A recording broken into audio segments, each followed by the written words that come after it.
So much and producer Divya Patel Kuka film release થઈ રહી છે તે સૌથી વધુ એક્સાઇટમેન્ટ મને છે કારણ કે આ ફિલ્મ બનાવવા માટે જે મહેનત પહોંચી છે જે અમારા ટીમવર્ક જે અમારી જે સતત ટાઈમથી આ ફિલ્મ માટે અમે લોકો લાગેલા છીએ અને આજે એનો એન્ડ આવ્યો છે તો ખૂબ જ ખુશ છું.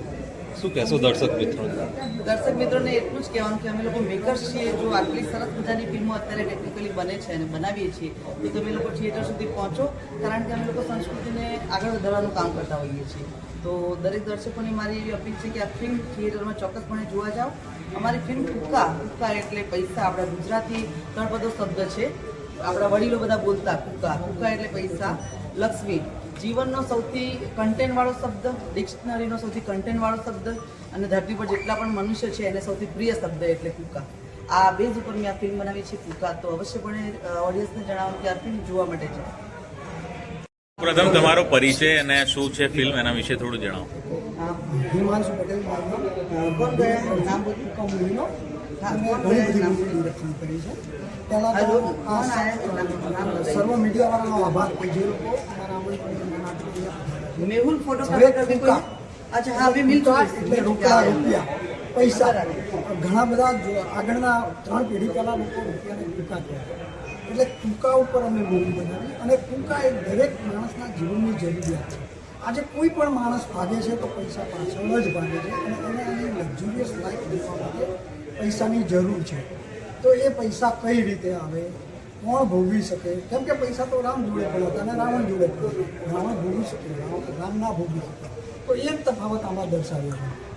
એ સતયુગથી લઈને અત્યાર સુધી જેની પાસે શુક્રાચાર્યના 3 ગુણ હોય એ વૈભવશાળી જિંદગી જીવી શકે અને એ ટકા ભોગવી શકે. એ 3 ગુણ આમાં છે: શરાબ, સુંદરી અને સોનું. જેની પાસે હોય એ કુકાને પચાવી શકે. આપણી વાર્તામાં એવું કહેવામાં આવે છે. પણ પછી એવો પણ પોઈન્ટ વળાંક આપવામાં આવ્યો છે કે લોકોને આજના જમાનામાં એક મેસેજ મળે કે કુકા જોશે તો જ આઈડિયા આવશે અને બધાને જરૂર છે Kuka. Okay, thank you. Shrikant Rathod આ કુકા ફિલ્મમાં આવ્યા અને અમે અને હિમાંશુ સરે આ ફિલ્મનો અમે જ્યારે વિચાર કર્યો ત્યારે એક જ વસ્તુ હતી મારા મગજમાં કે ભગવાને આ સૃષ્ટિનું સર્જન કર્યું. બધા પ્રાણીઓને આડા બનાવ્યો, એક મનુષ્યને સીધો બનાવ્યો. બુદ્ધિ દરેક પ્રાણીમાં છે, વાચા ફક્ત એટલે કે વાણી ફક્ત મનુષ્યને જ આપી. તો આપણે બુદ્ધિનો પણ દુરુપયોગ કરે છે અને વાણીનો પણ દુરુપયોગ કરે છે.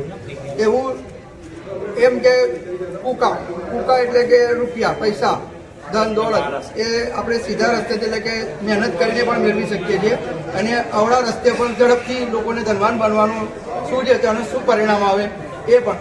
અને એક તે સતયુગથી કળયુગ સુધીની એક માન્યતા છે કે જેની પાસે જેનો શુક્ર બળવાનો, જેનું એ બળવાનો એની પાસે શરાબ, સુંદરી અને સોનું આપમેળે આવી જતું હોય છે. એને સંઘર્ષ કરવો નથી પડતો.